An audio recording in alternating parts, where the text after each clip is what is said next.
We were looking at the uncovered interest parity condition, where we looked at the exact form of the uncovered interest parity condition and then the approximated form. Now we want to look at why UIP, be it approximated or not, may not hold in reality. So there are two reasons we'll look at over here that may justify differences in return between domestic and foreign bond. The first will be risk.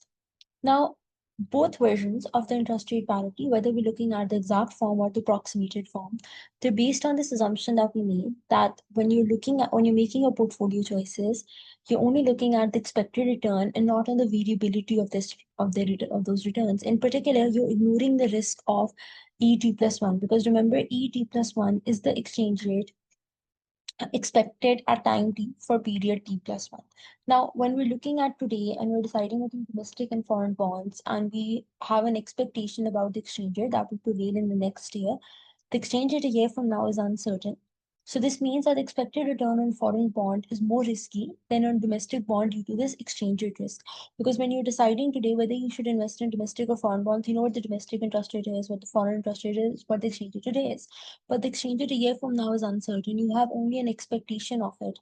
So because of this, the expected return is foreign bond more risk. The expected return of foreign bond is more risky, right? Because at date T, when you decide to buy foreign bonds, you're not sure what the exchange rate will be at date T+1. Because remember, you're making this decision at date T whether you should buy or a foreign bond or domestic bond, but you're uncertain what the exchange rate will be at time T+1 when you will convert your proceeds from your investment back into your domestic currency.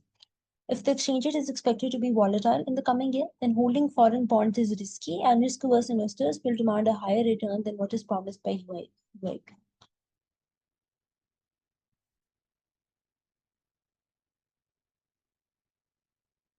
Secondly, another factor that might justify differences in return or transaction cost. Because again, when you buy foreign bond, you first need to convert domestic currency to foreign currency to invest in the foreign bond.